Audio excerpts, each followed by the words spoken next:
Morning students, class 9th। बेटा आज आपकी इंग्लिश की वर्कशीट नंबर 45 है। ठीक है बेटा, तो आज देखेंगे हमारा क्या टॉपिक है। हम यहाँ पे देख सकते हैं कि देखने से पता चला हमारा टॉपिक जो ग्रामर का टॉपिक है, और इस टॉपिक के बारे में हम पहले भी एक वर्कशीट में इस वीक पढ़ चुके हैं जो कि डिटरमिनर्स का है।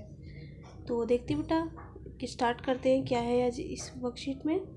Hello student, we know that determinants are the words written before the noun and they specify, identify or quantify the nouns or noun phrase following them।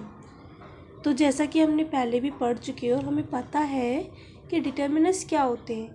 Determiners होते हैं जो नाउन को स्पेसिफाई करते हैं, आइडेंटिफाई करते हैं, उसको पहचानते हैं, क्वांटिफाई करते हैं, उसकी क्वांटिटी बताते हैं कि कोई कितनी क्वांटिटी में है वो नाउन जो है और नाउन फ्रेज जो है। तो बेटा डिटर्मिनर्स के बारे में हमने लास्ट वर्कशीट में यही पढ़ा था कि डिटर्मिनर्स क्या होते हैं, किसे हम डिटर्मिनर्स कहते हैं। तो जो भी वर्ड जो होते हैं जो नाउन को स्पेसिफाई करते हैं, क्वांटिफाई करते हैं, वो सभी क्या होते हैं आपके डिटर्मिनर्स। ठीक है, फॉर एग्जाम्पल एक एग्जाम्पल यहाँ पे दिया है, in the sentence this is my book. ये एक एग्जाम्पल है आपका कि दिस इज़ माई बुक।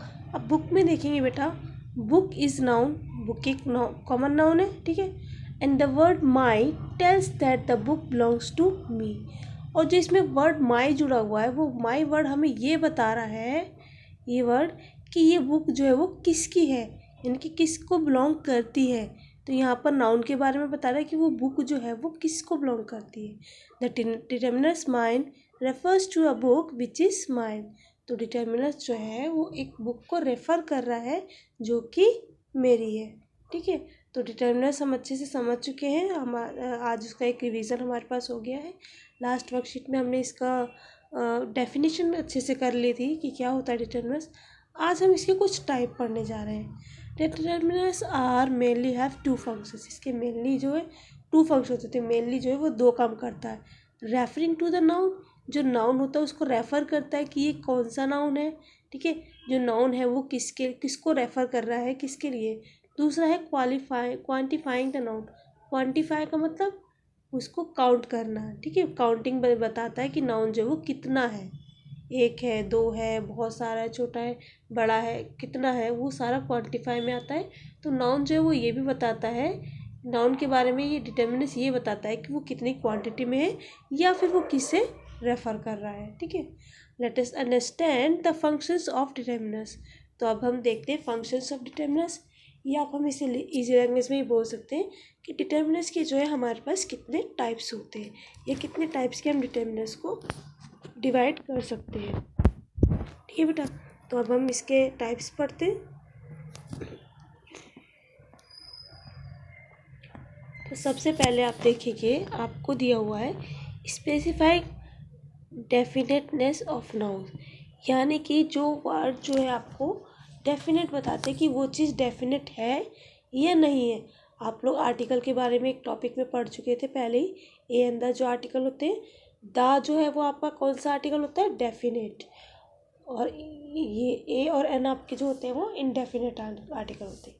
तो बेटा ए कहाँ यूज़ करते हैं सिंगल चीज़ के लिए, एन आपको कहाँ यूज़ करते हैं, एन का मैंने आपको बताया होता है जहाँ पर जो है आपका वॉवेल का साउंड आता है। ठीक है, साउंड आना चाहिए बेटा। आप वॉवेल्स के वर्ड पे ध्यान नहीं देंगे, वॉवेल्स के साउंड पर ध्यान देंगे। जैसे कि अब मैं एक आपको एग्जांपल देती हूँ। आपने दो वर्ड लिए, अम्ब्रेला और यूनियन। ठीक है बेटा, अब आप देखेंगे कि इन दोनों ही वर्ड में क्या है कॉमन, ये भी यूज़ है, ये भी यूज़ है, ये भी वॉवल है और ये भी वॉवल है। लेकिन हम यहाँ पे एन में से किस में एन लगाएंगे, किस में ए लगाएंगे, ये कन्फ्यूजन हमें रहती है। तो बेटेंगे देखेंगे अब जब इसे अब पढ़ेंगे तो अम्ब्रेला, अम्ब्रेला में हम यू एम आ रहा है, तो ये हमारा जो है वो क्या हो रहा है, एन आएगा क्योंकि ये वॉवेल का साउंड आ रहा है एन। लेकिन हम यूनियन में देखेंगे क्या आ रहा है, हमारा कौन सा साउंड आ रहा है, यू का। तो यू का साउंड जो है वो हमारा वॉवेल्स तो नहीं होता है, यू तो हमारा कॉन्सोनेंट्स में आता है। तो यहाँ पर हमारा क्या हो गया, यहाँ पे हम लगाएंगे ए। ठीक है बेटा, तो ए और एन में हम इस चीज़ को ध्यान रखेंगे कि हमें वॉवल्स की साउंड को देखना है, जो हमारे आ ई ए उ इनकी जो है वो साउंड आनी चाहिए। पढ़ने में इनकी साउंड आएगी तो हम एन का यूज़ करेंगे, अदरवाइज़ हम एन ए या दा का यूज़ कर सकते हैं। ठीक है बेटा। नेक्स्ट हमारे पास आर्टिकल है दा जो आपका आर्टिकल है वो जो है डेफिनेट के लिए यूज़ होता है, बिल्कुल डेफिनेट दिखाने के लिए कि कोई चीज़ जो है वो कितनी डेफिनेट है, या स्पेसिफिक दिखाने के लिए कि वो चीज़ बिल्कुल स्पेसिफिक है। जैसे कि अगर मैं किसी बड़ी फेमस चीज़ का ले लूँ, जैसे प्रेसिडेंट बोलूँ, तो उसके आगे हम दा लगाएंगे क्योंकि वो एक व्यक्ति, एक फेमस आइडेंटिटी है, पर्सन है। ऐसे ही दा का यूज़ हम कहाँ यूज़ करते हैं, जैसे कि मुझे बताना है कि यही चीज़ थी जो मुझे चाहिए थी, तो दा उस चीज़ के लगेंगे जो मैंने स्पेसिफिक कर दिया कि मुझे यही चीज़ चाहिए थी। जहाँ पर हम कॉमन होते हैं, बहुत सारी हमारे पास चीज़ें होती हैं, वहाँ पे हम ए या एल लगा सकते हैं, लेकिन जहाँ हमें कंफर्म होता है वहाँ पर हम दा यूज़ करते हैं। एक पर्टिकुलर चीज़ के लिए भी हम दा यूज़ करते हैं कि हम पर्टिकुलर उसी चीज़ के बारे में बात कर रहे हैं। ठीक है बेटा। सेकेंड हमारा है demonstratives, demonstrating where an object, event और person is relating to the speaker. तो बेटा यहाँ पे आपको एक छोटे से वर्ड से आप अच्छे से समझ सकते हो, डेमोस्ट्रेट। डेमोस्ट्रेट में क्या वर्ड आ रहा है, डेमो, और डेमो वर्ड का क्या होता है, आपने बहुत अपनी लाइफ में सुना होगा, देखा भी होगा कि एक डेमो देखना है। डेमो क्या देखता है, आपके सामने कोई चीज़ वो प्रेजेंट होगी तभी आप उसको डेमो कर पाएंगे, वो सामने। तो कोई चीज़ जब आपके सामने होती है तभी आप उसको डेमो कह सकते हैं। तो डेमोन्स्ट्रेटिव में क्या होगा कि एक व्यक्ति अगर आपके सामने खड़ा है, कुछ बोल रहा है, तो यानी कि वो आपको डेमोन्स्ट्रेट कर रहा है। जो चीज़ आपके सामने नहीं है आप उसको डेमोन्स्ट्रेट नहीं कर सकते। ठीक है, बिना दिखाए तो कर ही नहीं सकते। अब आप एग्जाम्पल से देखो, इसके जो वर्ड है this, that, this and those. तो बेटा आप बोलोगे दिस इज़ एन एप्पल, आप दिस का यूज़ कब कर पाओगे, जब एप्पल आपके सामने होगा। अगर एप्पल आपके सामने है तभी आप दिस का यूज़ करोगे, दिस इज़ एन एप्पल, या फिर दैट इज़ एन एप्पल, या दीज आर एप्पल्स, या दोज आर एप्पल्स। ठीक है, तो दिस का आप यूज़ सिंगुलर यानी कि एक चीज़ के लिए करेंगे, और दिस का बहुत सारी चीज़ों के लिए, दैट का एक चीज़ के लिए, और दोज का बहुत सारी चीज़ों के लिए। एक चीज़ और है बेटा, इसमें आप कैसे करोगे कि दिस यूज़ करें या दैट यूज़ करें। हमारे पास दो कन्फ्यूज़न आ जाती है कि दिस का यूज़ करें और दैट का यूज़ करें। ये तो इसी का प्लूरल है, दिस और दोस। लेकिन दिस और दैट में हम क्या देखते हैं बेटा, जब कोई चीज़ हमारे बिल्कुल पास रखी है, हम दिखा सकते हैं उस चीज़ को, तो हम बोलेंगे कि दिस इज़ माई बुक। ठीक है, ये मेरे बिल्कुल मेरे हाथ में, तो ये दिस इज़ माई बुक। लेकिन अगर वो चीज़ मुझसे थोड़ी दूरी पर पड़ी हुई है, टेबल पर रखी हुई है, तो मैं उसे बोलूँगी कि दैट इज़ माई बुक। तो क्या डिफरेंस है बेटा, नियरनेस का। जो चीज़ हमारे नियर होगी वहाँ पर हम दिस का यूज़ करेंगे, और जो चीज़ हमारे नियर नहीं होगी वहाँ पर हम दैट का यूज़ करेंगे। ठीक है, होप सो आपको ये दोनों समझ में आ गए होंगे अच्छे से, आर्टिकल एंड डेमोस्ट्रेटिव। ये आपके टाइप्स ही है इसके। ठीक है, डिटर्मिनस के, डिटर्मिनस का आपका नेक्स्ट टाइप जो है वो showing ownership, representing the possession of someone, something और प्लेस। यहाँ पर क्या दिखाता है बेटा, पोजेशन। आप इस चीज़ को याद रखो, पोजेशन दिखाता है। पोजेशन आपका क्या होता है, पोजेशन होता है हक दिखाना। जब आप किसी चीज़ पर अपना हक दिखाते हैं तो वो आपका पोजेशन में आ जाता है। तो ऑनरशिप, किसी का मालिकाना, मालिक तरीके से ऑनर दिखाना, पोजेशन दिखाना किसी चीज़ पर या किसी व्यक्ति पर, आपका पोजेसिव डिटर्मिनर्स कहलाता है। ठीक है, जैसे मैंने बोला बुक, अब अगर मैं बोल दूँ माई बुक, तो माई से मुझे पता चल रहा है कि मेरी है, तो पोजेशन दिखा रहा है कि यानी कि इस बुक पर जो है वो मेरा हक हो चुका है, ये बुक मेरी है। ठीक है, माई मेरा, योर तुम्हारा, इट्स उसका, हिज और हर दोनों उसका के लिए होती है, ये मेल के लिए और ये फीमेल के लिए। देयर मीन्स बहुत सारे लोग होंगे, आवर मीन्स हमारा। ठीक है बेटा, तो पोजेसिव डिटर्मिनर्स में क्या होता है, जहाँ पर वो दिखाते हैं, पोजेशन दिखाते हैं, ऑनरशिप दिखाते हैं कि कोई चीज़ किसी व्यक्ति की है। ठीक है, नेक्स्ट हमारा है fourth, informing about the quantity और amount of a noun. Quantifier, यहाँ पे आपका कौन सा ये है डिटर्मिनर्स, क्वांटिफायर। क्वांटिफायर क्या होता है बेटा, काउंटिंग से आप पहचान सकते हैं। इसमें क्या वर्ड आ रहा है, काउंट। तो जिन चीज़ों को हम काउंट करते हैं वो हमारे क्वांटिफायर है। आप देखो बेटा, क्वांटिफायर और नंबर दो चीज़ें हैं आपके पास, यहाँ पर क्वांटिफायर और दूसरा है नंबर। तो क्वांटिफायर में आपको क्वांटिटी दिखाएगा और नंबर में आपको नंबर। बेटा क्वांटिटी को हम जो है वो बहुत सारी क्वांटिटी थी उसको दिखाते हैं, और नंबर आपको पता ही है 1 2 3 4 काउंटिंग में नंबर होते हैं। क्वांटिफायर भी काउंट करते हैं, लेकिन काउंट कैसे करते हैं, सिर्फ एक या दो चीज़ नहीं होती, बहुत सारी चीज़ों को हम काउंट करते हैं, उसके लिए हम बोलते हैं। ठीक है, जैसे सबसे पहले आपका है इनफ। तो जो बेटा इनफ वर्ड है वो किस लिए यूज़ कर सकते हैं? इनफ के मीन्स जितनी मुझे ज़रूरत थी उस चीज़ की वो कंप्लीट हो चुकी है। जैसे आई हैव इनफ टी, यानी कि मैंने जो है आज के लिए बस इनफ टी पी लिया, मैं इससे ज़्यादा टी नहीं ले सकती हूँ। इनफ का मतलब हो गया कि वो चीज़ हमारे को जितनी क्वांटिटी में चाहिए थी उतनी हमें मिल चुकी है, अब इससे ज़्यादा हम उसको नहीं ले सकते। नेक्स्ट है आपका सम। ठीक है, सम का मतलब होता है कुछ। ठीक है, फ्यू का मतलब भी कुछ ही होता है, थोड़ी सी चीज़ के लिए यूज़ करते हैं। लेकिन यहाँ पर आपका डिफरेंस क्या है बेटा? सम और फ्यू में एक डिफरेंस है। सम आप यूज़ कर सकते हैं अनकाउंटेबल के लिए, जिस चीज़ को आप काउंट नहीं कर सकते उसके लिए आप सम यूज़ करेंगे, और जिसको आप काउंट कर सकते हैं उसके लिए आप क्या यूज़ करेंगे? फ्यू। ठीक है, जैसे अगर मैंने बोला आई नीड सम, मुझे अनकाउंटेबल चाहिए, आई नीड सम वाटर, मुझे थोड़ा सा पानी चाहिए। ठीक है, लेकिन अगर मैं उस चीज़ को काउंट कर सकती हूँ तो मैं लिखूँगी जैसे आई नीड फ्यू पेंसिल्स, यानी कि काउंटेबल है, मैं पेंसिल्स को काउंट कर सकती हूँ, वाटर को तो काउंट नहीं कर सकती हूँ, तो इसलिए यहाँ पर मैं क्या यूज़ करूँगी? जो है सम, और यहाँ पर क्या यूज़ होगा? फ्यू। नेक्स्ट आपका है लिटिल। लिटिल जो है बेटा आपका, ये आप काउंटेबल और अनकाउंटेबल दोनों के साथ यूज़ कर सकते हैं। ठीक है, सेम आपका है नेक्स्ट मैनी और मच।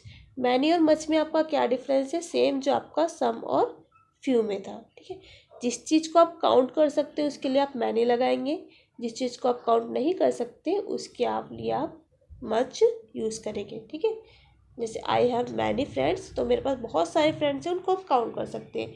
लेकिन आई हैव मच वाटर, जो भी चीज़ काउंट नहीं की जा सकती उसके लिए हम क्या लगाएंगे? मच लगाएंगे। नेक्स्ट है ए लॉट ऑफ।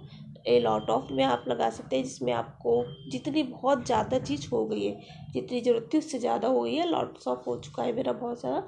एनी जो है वो एक नेगेटिव सेंस में हम यूज़ करते हैं बेटा, जैसे कि किसी को हमें नो में आंसर देना हो सकता है।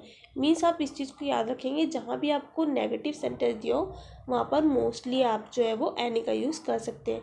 नेगेटिव सेंटेंस मीन्स नो वाले सेंटेंस, तो जो नो वाले सेंटेंसेस होते हैं उसमें हम एनी का यूज़ कर सकते हैं। ठीक है बेटा, नेक्स्ट 5 में आपका है informing about the number of a noun. Number है, नंबर बताने 1 2 3 4, आप काउंटिंग में नंबर बता सकते हैं, इसमें आपको कोई भी प्रॉब्लम नहीं होगी। Next expressing how something is shared out और डिवाइडेड।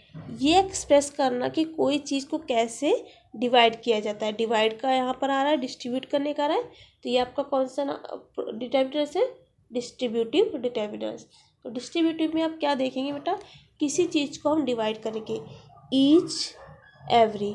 बट ईच और एवरी दोनों का मतलब हम सबके लिए यूज़ करते हैं, लेकिन ईच में क्या होता है? जब मैं बोलूँगी कि प्रत्येक, हर एक के बारे में। ठीक है, और एवरी में बोलूँगी जब सभी के बारे में। ठीक है, जैसे ईच किसी एक पर्टिकुलर के distribute these Apple each student, अगर ईच स्टूडेंट बोल दिया मीन्स हर एक को मिलना ही चाहिए।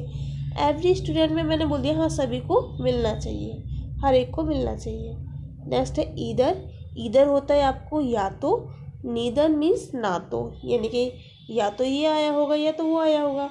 नाइदर में कोई भी नहीं, यानी कि ना तो ये ना तो वो। ऑल का मतलब सभी होता है, बोथ का मतलब दोनों होता है या दोनों होता है। ठीक है, नेक्स्ट है आपका 7 क्वेश्चन अबाउट अ नाउन, यानी कि नाउन के बारे में जो क्वेश्चन करते हैं वो भी आपका क्या होता है? इंटेरोगेटिव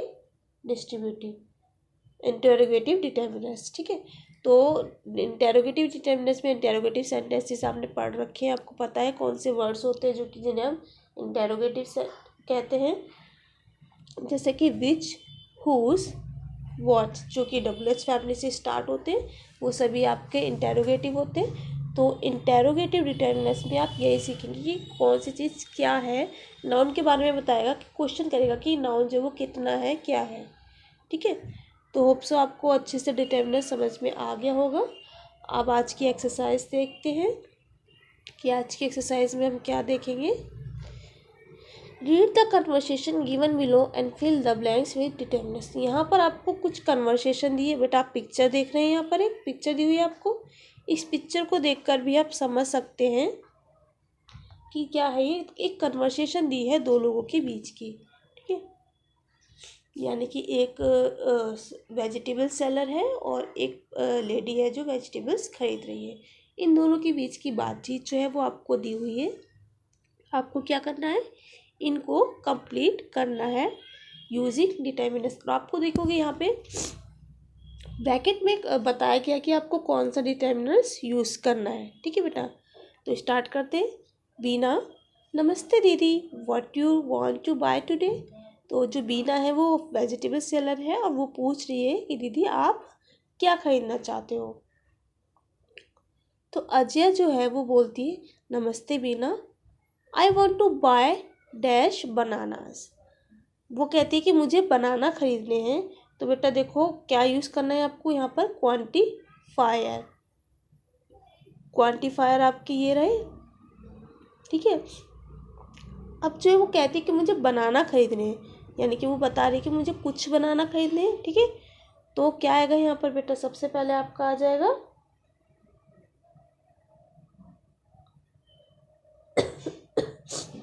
क्योंकि वो बनाना खरीदना चाह रही है, ठीक है। तो आई वॉन्ट, तो ये बोलना चाहती है आई वॉन्ट टू बाय।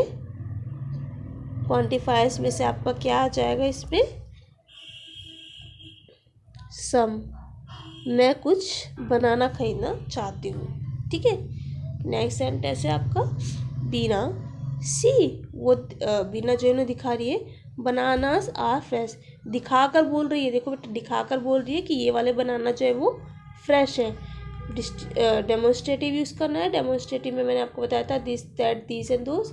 अब देखो यहाँ पर वो दिखा रही है, बनानास दिखा रही है उसे, और जो बनानास है वो बहुत सारे, एक तो नहीं है, तो यानी कि दीज या दोस्त में से यूज़ करेंगे। और जो उसके पास है वो उसी को बताइए ना, देखो हाथ में लेकर ही बताएगी, देखो ये वाले फ्रेश हैं, ठीक है, पास में जाके, तो यानी कि यहाँ पर क्या आएगा आपका, दीज, ठीक है। नेक्स्ट हम देखेंगे थर्ड है आपका, अजय बोलती है यस पैक, इन्हीं बनाना को पैक कर दो, दिस बनानास। अच्छा नहीं बेटा, यहाँ देखो आपको क्या दिया हुआ है, नंबर्स दिए हुए हैं, तो यहाँ पर आपको क्या करना है, नंबर्स फिल करने हैं, ठीक है। यस पैक डैश बनानास, क्या बताना है हमें, नंबर। तो हम बता सकते हैं 6 बनानास पैक कर दो या 10 बनानास पैक कर दो, नंबर बता दिया हमने। फिर वो आगे बोलती है fruit is that. Fruit is that, यहाँ पे देखो क्वेश्चन मार्क लगा है, तो यानी कि वो पूछ रही है कि कौन से फ्रूट है। तो बेटा क्वेश्चन मार्क के लिए हम क्या यूज़ करते हैं, इंटेरोगेटिव, विच, हुज, व्हाट। तो यहाँ पे क्या आ जाएगा, व्हाट इज़ दैट फ्रूट। तो उससे पूछ रही है कि ये वाले फ्रूट जो है वो क्या है, what is that fruit. Interrogative हमने यहाँ पे यूज़ करना है। नेक्स्ट, बीना कहती है दीदी dash fruit is dragon fruit. अब वो उसे देखो डेमोन्स्ट्रेटिव कर रही है, सामने से बता रही है कि क्योंकि उसने पूछा था दैट फ्रूट, वो कौन सा फ्रूट है। तो बीना भी जो है वो दूर से बता रही है कि कौन सा फ्रूट है, that fruit is dragon fruit. तो बीना बता रही है कि वो फ्रूट जो है वो कौन सा फ्रूट है, ड्रैगन फ्रूट है, ठीक है बेटा। नेक्स्ट, अजय के पूछ रही what is cost. Article use करना है। आर्टिकल हमारे पास कौन कौन से होते हैं, ए एंड और द, ठीक है।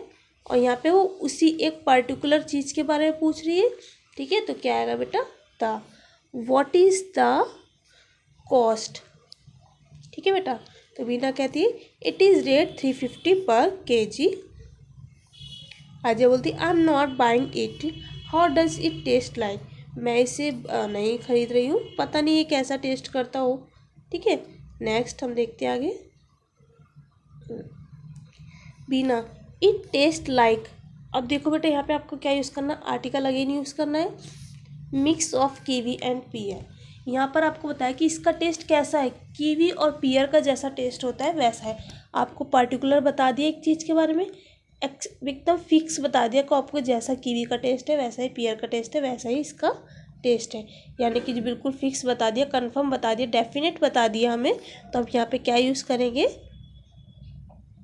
द। ठीक है। नेक्स्ट अजय बोलती है give me ½ kg of dash kiwi and PS. अब हमें क्या यूज़ करना है, डिस्ट्रीब्यूटिव यूज़ करना है। ठीक है। अब वो कह रही है मुझे ½ kg दे दो कीवी एंड पीयर के। डिस्ट्रीब्यूटिव में हम देखेंगे बेटा क्या कौन कौन से आते हैं। डिस्ट्रीब्यूटिव में हमारे पास ये है, each, every, neither, either, neither, all and both. तो हमें कीवी और दोनों ही चीज़ें वो पैक करा रही है, तो हम क्या यूज़ कर सकते हैं यहाँ पर, कीवी एंड पीयर के लिए हम दोनों, बोथ की वो जो है बोल रही है कि दोनों को ही पैक कर दो। Give me ½ kg of both kiwi and peer, वो दोनों का जो है ½ kg मांग रही है। नेक्स्ट बीना बोलती है एनीथिंग एल्स दीदी, के दीदी आपको कुछ और चाहिए। तो अजिया बोलती है no Bina thank you, I have bought fruits today. उसने बोल दिया कि मैंने फ्रूट्स खरीद लिए। अब यहाँ पर आप क्या यूज़ करोगे बेटा, क्वांटिफायर। ठीक है बेटा, क्वांटिफायर देखते हैं हम क्या होते हैं हमारे पास क्वांटिफायर में, इनफ, सम, फ्यू, लिटिल। वो बोल रही है कि मैंने आज के लिए जो है वो फ्रूट्स खरीद लिए हैं, तो जितनी उसको ज़रूरत थी उतने वो फ्रूट्स खरीद चुकी है। तो आप यहाँ पे इनफ यूज़ कर सकते हैं, ठीक, या लॉट ऑफ भी यूज़ कर सकते हैं कि मैंने बहुत सारे फ्रूट्स आज के लिए खरीद लिए। ठीक है बेटा, तो हम क्या यूज़ करेंगे यहाँ पर, आई have bot enough fruits today. मैंने आज के लिए बहुत से फ्रूट्स खरीद लिए हैं। Now please wait and pack. Distributive use करना है बेटा, डिस्ट्रीब्यूट करना है। ठीक है, तो आप क्या बोलेंगे कि ईच, क्योंकि दो दो फ्रूट्स दिए तो आप क्या बोलोगे कि दोनों में से ईच, हर एक का जो है वो पैक कर दो। ठीक है बेटा, होप सो आपको अच्छे से समझ में आ गई होगी आज की वर्कशीट। ये डिटर्मिनर्स का आपका पूरा टॉपिक हो चुका है, जिसमें आपको आपने सीखा है कि कितने टाइप्स के डिटर्मिनर्स होते हैं हमारे पास। ठीक है, अभी मैं आप लोगों के लिए एक बार ये सारा फिलअप कर देती हूँ एक साथ, सो दैट आप इजीली नोट कर पाएंगे। ठीक है बेटा, तो सबसे पहले हमारा क्या था, सम। ठीक है,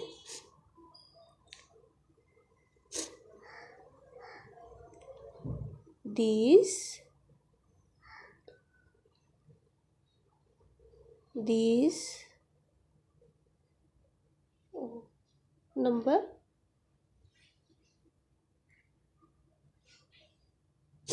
नंबर में यहाँ पे हम लिख सकते हैं 6,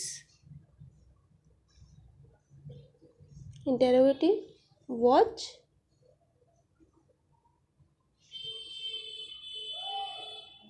दिस या that, the cost, the mix, both, enough, और लास्ट में आपका आ जाएगा ईच। ठीक है बेटा, तो आप इसे अच्छे से कर लेंगे सभी काम को और अपने कॉपी में नोट करेंगे, तो आपका आज का वर्कशीट जो है वो कंप्लीट होता है। ठीक है बेटा, ओके, थैंक यू।